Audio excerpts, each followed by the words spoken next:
Welcome to this episode of Flourishing Leadership. I'm your host, Guy Rogers, and our mission here is to help you unleash the full potential of your leadership calling. You can find out more about Flourishing Leadership at flourishing-leadership.com. My guest today is Hans Finzel. Hans Finzel is known as an author of great leadership books, and I can personally vouch for how true this is. I've read 3 of his books, beginning with his bestseller, The Top 10 Mistakes Leaders Make. I first encountered this book a little over 20 years ago, and it had such a profound impact on me that I reread it once a year for the next 5 years. And I'm going to say this, Hans, as I'm going to continue the intro of you, but at the risk of embarrassing you, you were my leadership hero back then. Well, that's amazing. I learned so much in such a short period of time and how it impacted the trajectory of my life. I can't even really begin to totally capture here. So Hans travels the world speaking and teaching on all things leadership. He is a successful author, mentor, speaker, and trusted authority in the field of leadership and has trained leaders internationally on 5 continents. He and Donna founded HD Leaders in 2012, where he serves as president. Prior to that, Hans completed 20 years as president and CEO of the international nonprofit World Venture. Hans and his wife, Donna, spent 10 years living in Vienna, Austria, while training leaders throughout Eastern Europe behind the Iron Curtain before the fall of communism. He has an earned doctorate in the field of leadership from Fuller School of Intercultural Studies. He has served on the board of trustees of Columbia International University for 20 years. He is host of the Leadership Answer Man podcast and is the author of 10 books, including his newest release, Millennial Boom, from Top 10 Enterprises with Patrick Kelly. His books have been published in over 20 foreign languages. And you can find out more about Hans and his work at hansfinzel.com. It's certainly a pleasure having you on the podcast today, Hans. Thank you for joining us. It's a pleasure to be with you again, Guy. Awesome. Enjoy hanging out with you. Thank you so much. Thank you so much. And as we were talking in the intro, we didn't even realize how close we live to each other. It's about a half hour away from each other. Yep. Here in beautiful Colorado. All right. So let's begin. Yours is really a remarkable story regarding understanding genuine leadership. So tell us how it is that you transitioned from being the president of an international nonprofit organization to being a globally recognized teacher and promoter of good leadership. How did that happen? Yeah, it's really interesting. I went to seminary, Dallas Seminary, went out, became a missionary. My wife and I lived overseas. And I think it was born out of frustration about leadership. I was recruited to go overseas by a visionary who just inspired the heck out of me. People will do amazing things to follow visionary leaders. The problem is, once we got down into the weeds, the problem with many visionaries is they're terrible managers and leaders. Sure. And they're control freaks because it's the founder's trap, I call it. They found the ministry. They have such tremendous success through their vision. People join them, and then things go sour because they can't let go of their baby. As it grows, they can't share the load. I call it the Moses problem, where Moses, he's whining to God, how can I carry this load? And God says to him through his father-in-law, well, you're trying to do it all yourself. You need to share. That's where I began to study leadership. And I was trying not to be critical. I did, by the way, quit that ministry because I could no longer respect the leader. And I tell people, if you can't respect your leadership, you might as well move on. It's very hard to regain trust in a leader once you've lost trust and respect. But my thing is not to criticize that person. I just said, God, if you ever put me into a position of leadership, help me be the kind of leader that empowers people and that helps people flourish. And so that's how it all started for me. And that book was born out of that painful experience. Yeah, it's like I said in my intro, I read it 5 times, once a year, and I would glean different things at different times. And I have to echo what you're saying here. I think one of my biggest frustrations with where the body of Christ is in America is and I don't want to sound too critical, but I think this observation is accurate because I've gotten it reflected back to me by many, many leaders I know, is we're not making disciples and then we're not doing leadership development in our disciples. And so we have this complete dearth of real servant leaders rising out of the church. And it's reflected in what we see with, I believe, as a real lack of influence for transformational change within our culture. Yeah, I totally agree. That's kind of became my thing. I saw a dearth of leadership across all ministry platforms. The church, we could spend this whole podcast just talking about leadership issues in the church and how we've gotten into this hero worship thing, creating these Christian celebrities. And for some reason, people think that's the ultimate ideal, to be one of those great best-selling, mega stars. So I saw problems of leadership in the church, in ministries and missionary organizations. So my passion is to come alongside those kind of leaders and help them be, like you say, servant leaders, true, effective biblical servant leaders. Because I just think sometimes, Guy, it's really strange, but I've observed sometimes people in the business world are a lot better leaders than people in the Christian world. Have you noticed that? Totally. Absolutely. Well, and I got to see that when I was the president of Pinnacle Forum, and I worked with a lot of business leaders around the country. And here's what's interesting about that. I probably had over 30 different business leaders come to me at different times, emails, and tell me the same refrain. It's like they were reading each other's emails. And here's how it went. I go to the leadership of my church and I say, I really would like to be more actively involved in helping lead within the church. And I would get a response of, be on the finance committee and park cars. Yeah. Or be on the finance committee and be an usher. And they would be almost apologetic because they said, well, I'm not saying that's beneath me, but I felt like I would have things to offer, having built a $50 million business, and they just didn't know what to do with me. Yeah, well, most ministry leaders think they're scared of that. They're intimidated by that. And then they get spiritual and say, well, that's a whole different world. You don't know how to lead in ministry. And why are business people better leaders? Here's my theory. It's because businesses have to make a profit. And if they don't make a profit, they go out of business. True. It creates a lot of efficiencies. You've probably seen this. I've seen business people make the transition to work in ministries. Like you said, they want to offer that they've made their millions. They want to offer that. And I can't tell you how many business people have told me, I can't believe how ineffective and inefficient these ministry guys are. They have these meetings that last for hours and they gum topics to death, like theological discussions about, should we build a new building or why aren't we making our budget? And he said, if we spent that much time in meetings in the business world, we wouldn't be in business. So I see a lot of inefficiencies and ineffectiveness in just how meetings are run and how ministries are run. Absolutely.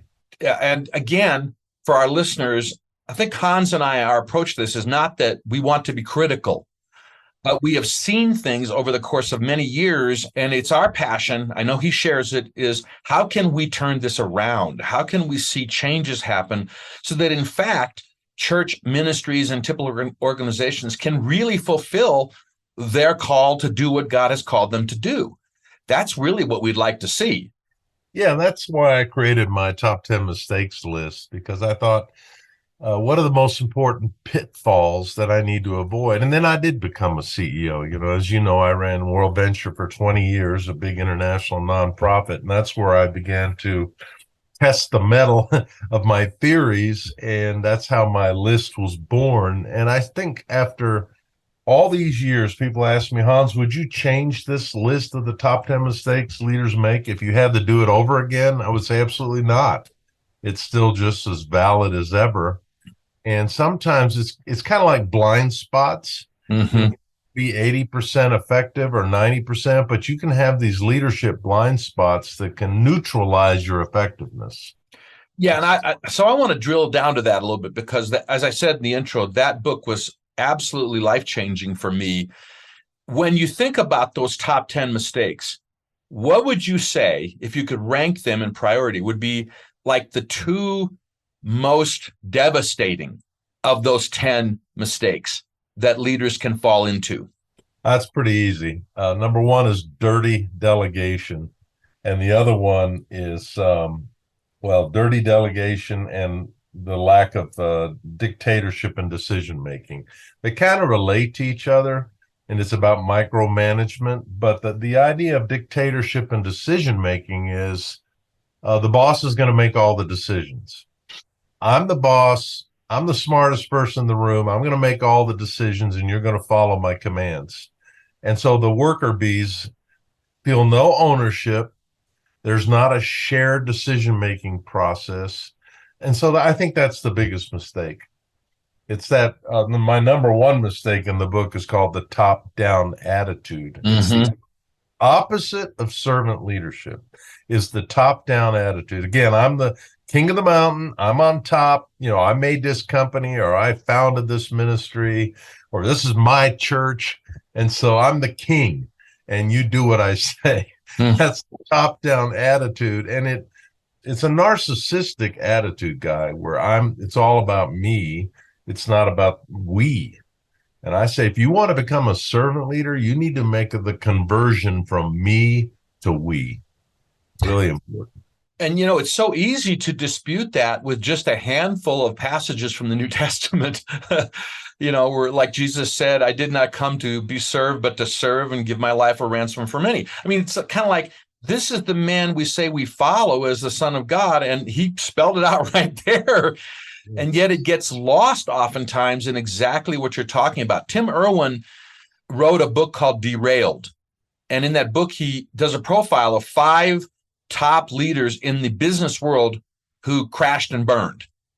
And as I was reading it, I saw there was a common theme among all 5. They were able to get to a certain level with the I know best, I know everything. But when they got to the top of the mountain of the CEO level, they crashed and burned because they didn't trust or rely on the top people around them to bring things to the table. And it didn't work at that level. Fascinating book. It's exactly what you're talking about. Yeah, and I think Jesus is a great example because he didn't have a plan B when he had those 12 disciples that he poured his life into, and then he left and he said, guys, I'm turning the business over to you. And if you're not successful, it ain't going to work. I'm always fascinated by the ascension when Jesus left, and they're all standing around looking up into the sky, and the angel comes down and says, what are you doing staring up at the sky? He told you what to do. Go get to work. And I think he totally poured himself into his team and believed in them, even though they were a motley crew, right? I mean, and that's one thing that we as leaders have to do is we have to realize nobody's perfect. Everybody has their flaws, and we have to work with the people we're given. And we need to try to recruit the best people. But yeah, I think the micromanagement, I have a YouTube channel with a lot of videos, and my most popular video is 5 signs you're a micromanager. And Guy, I can't tell you the sorrowful stories. People almost look to me like a counselor that they can pour their heart out to. And the comments across the board, tens of thousands of comments, and they're so sad because they're all saying, I work for a micromanager. I'm miserable. I hate my job. I hate my boss because they won't empower me. All they do is look over my shoulder and try to control me. So that's a huge problem, this micromanagement disease. Where could somebody go to your YouTube channel? What's that actual title of your YouTube channel? It's just YouTube / Hans Finzel. Okay. So YouTube and type in my name and you'll find I have a lot of training videos and a lot of really short, like 5 signs you're a micromanager. Most of them are like 5 minutes. And then I have 75 podcasts, the Leadership Answer Man. And you can, again, go to my website, hansfinzel.com, and go to my podcast page. And like I say, I have 75 podcasts on every conceivable topic, including a lot of the chapters of my books, if you want to get some of that training. Yeah, and listeners, I really would encourage you to avail yourself of these. Hans's insights, the way he's able to present it, in an understandable way, very valuable. I remember one of the things you talked about in that first book that so struck me, because you and I have a common lineage. I'm half German. And one of the, if we can, at the risk of overgeneralizing, but one of the things that we can point to in the German lineage is this efficiency to the point of people get left out. That's right. And I remember, and I'm going to try to get this as close to as possible of how you put it, but when you wrote about how, as a really effective servant leader, you need to stop looking at people on your team as problems that interrupt you, but rather as opportunities to help them reach their potential. And I was this to-do list guy, and I got things done, and that just absolutely floored me. And a realization, this was over 20 years ago, that I was doing that. Would you elaborate on that a little bit? Because I suspect some of our listeners may be in some of the same place. Yeah, one of the mistakes leaders make is what I call putting paperwork before people work. And paperwork nowadays is technological, but it's still like paperwork. And that could be texting, that could be emails, that could be, and the higher you go in leadership, the more you have to deal with, the more you have to read, the more people want you. And so I'm the same. I'm pure German. And so I'm totally task oriented. So to me, a great day, when I look back on it, is if I got all my to-do lists done. Right. I'm so obsessive about to-do lists. You ever done this? I'll actually add stuff to the list that I already did just so I can check it off and feel better about myself. That's a task-oriented person, and we can run all over people and not be available to people. And then I realized 90% of leadership is people work, not paperwork. And so you have to learn to push aside the tasks and push aside the paperwork, push aside the technology and the emails and the social media, and give time to people. And I've always struggled with that, and I still do. And that's what in that chapter, I say, when a person walks into your workspace, do you view them as an interruption or Right. an opportunity? That's right. That's right. And that so struck me. And so now here I am 20 years later, and the very theme of my leadership coaching and my podcast is helping to unleash the potential for leadership that each person has.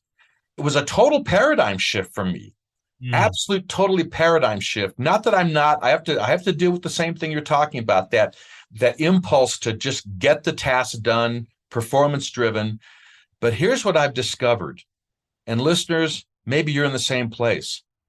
The rich reward in seeing people actually grow and flourish, and you had a hand in helping that happen. I mean, that to me has become just a shining light for me, just a feeling of, wow, I am really doing God's kingdom work here when I'm doing that. Yeah, that's great, Guy, because as you get older and you look back on your life and you say, what am I successful about? And to me, it's the lives I touched and the lives I influenced, not the money I made or the buildings I built or the ministries I started. It's about the lives I touched.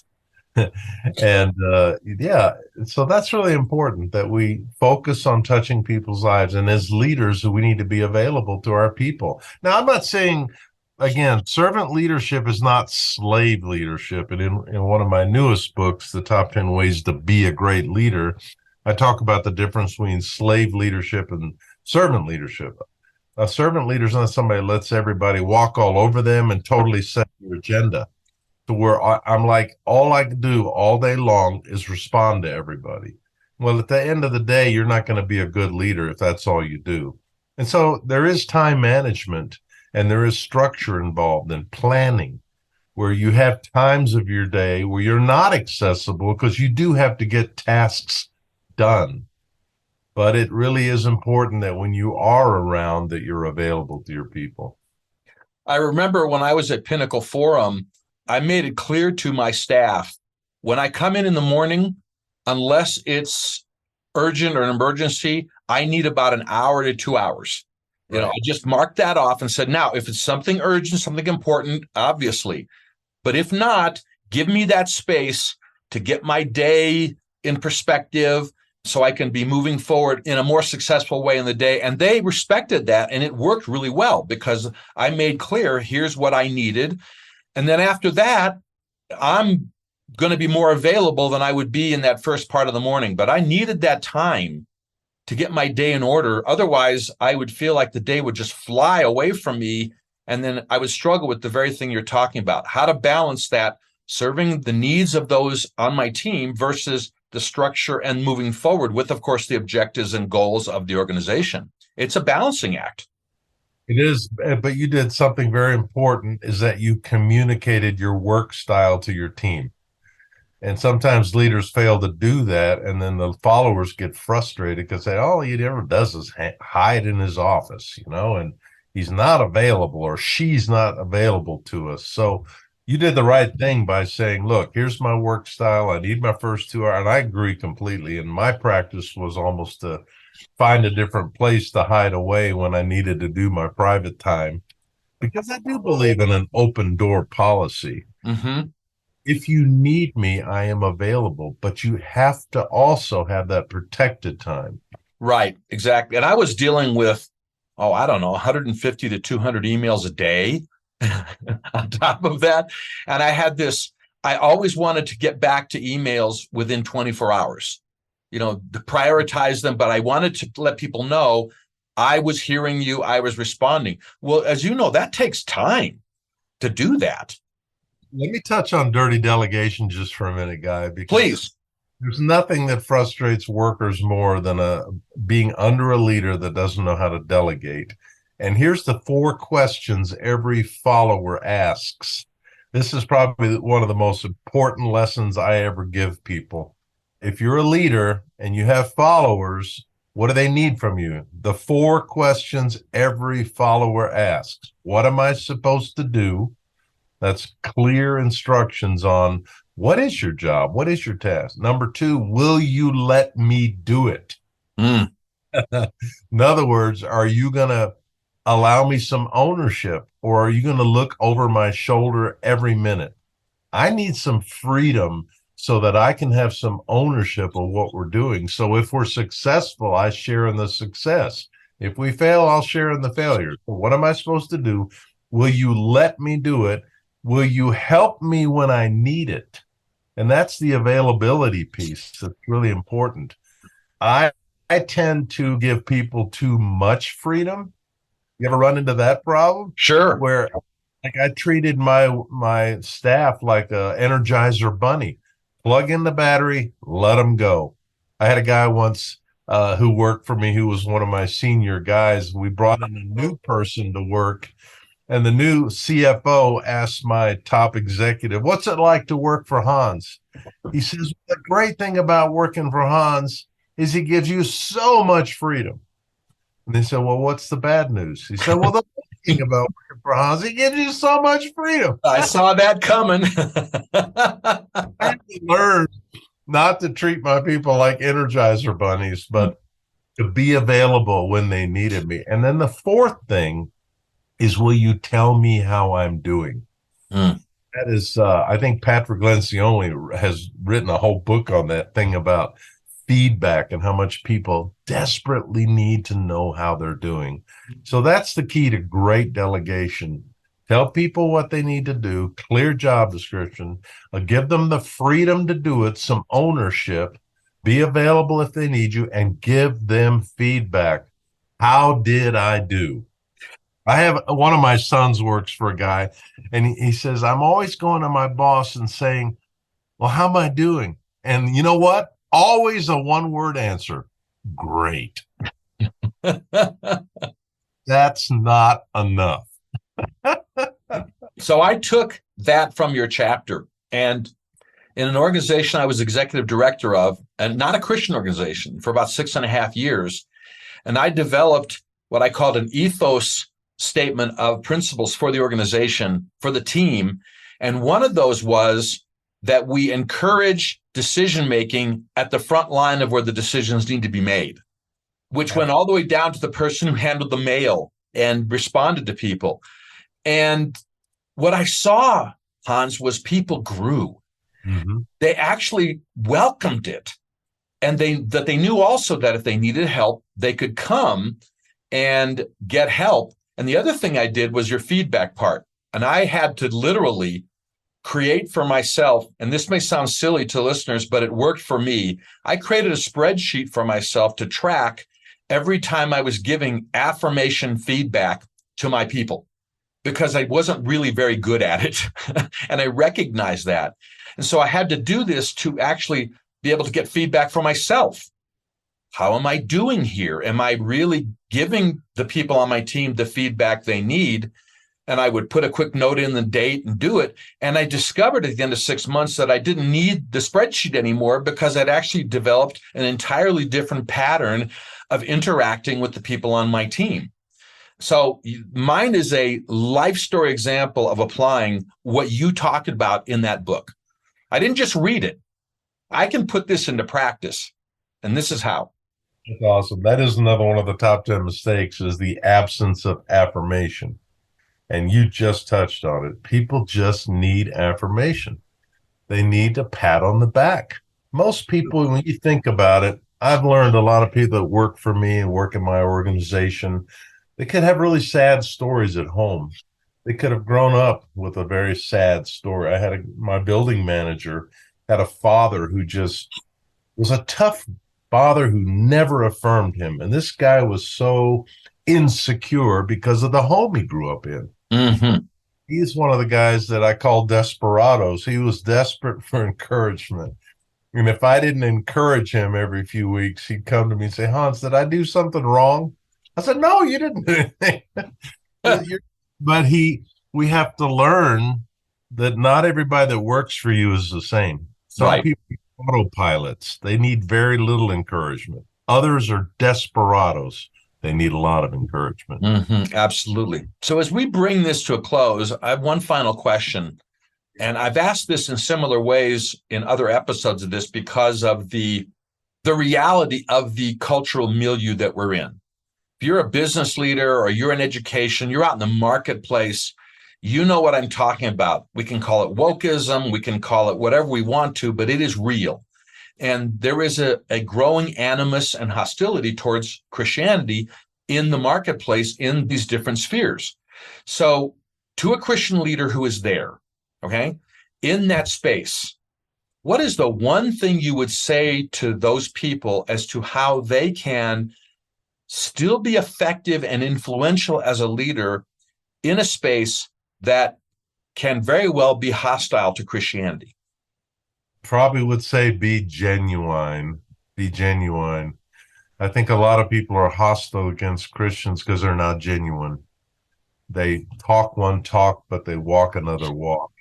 And yeah, I think I'd have to say be genuine. Be true to yourself and be humble. Be genuine and be humble. Nobody likes an arrogant Christian who, makes this appearance like I have all the answers. You need to be like me. So I'd say be genuine in your faith and be humble. I think that's who Jesus is. I've had 2 occasions in the last week. We just had a tornado come through our community, and we had a construction guy over to help us. We got a bunch of doors blown out, so we had to put up plywood. Not believers, but they were around a couple hours, and I said, well, you guys want to stay for dinner, And I said, sure. So we got some takeout, and they just expected us to pray. And praying is not mandatory, but Donna, my wife, said, let's pray. And she just prayed this beautiful prayer. And I just thought it was so cool how much they appreciated it, these 2 non-Christians. Mm-hmm. And see, it's like my wife, she's walking the walk. She's not preaching at them, but through that prayer, I just thought it was real genuine and real humble. And I think if we're genuine and humble, we will be salt and light, and we will attract people. Very good. Very good. Well, Hans, it's been a delight. We could talk a lot longer. There's so many things we could get into. Perhaps in the future, I'll get you back and we'll pick this up just to get your thoughts and insights, perspectives on leadership. And listeners, you can tell how much Hans has impacted me, had an enormous influence on me and how I adjusted and how I viewed leadership over the last 23 years. And so I think that he can have the same impact for you if you just take a little bit of time, check his podcast out, check his YouTube channel, perhaps get one of his books. You can find out more about him at hansfinzel.com. Thank you again, Hans, for joining us. You bet, Guy. Pleasure to be with you always. Thank you. As a certified professional leadership coach, I have the privilege of working with leaders of all ages and backgrounds, C-level executives, nonprofit leaders, small business owners, self-employed professionals. I am passionately driven to help each of these men and women be better servant leaders every day. And Hans is a big part of that, as I've said. In this podcast, my goal is to help you do the same. That's my calling. That's my mission. If this message today speaks to you, please subscribe to this podcast on your favorite podcast platform, or you can find it on my YouTube channel. That's youtube.com/Flourishing Leadership. And please let your friends and colleagues know about it. Check us out at flourishingleadership.com, where you can learn more about my leadership coaching approach and methodology and how it can help you, and where you can also find all the podcast episodes. Because today, your leadership, flourishing leadership, has never been more needed.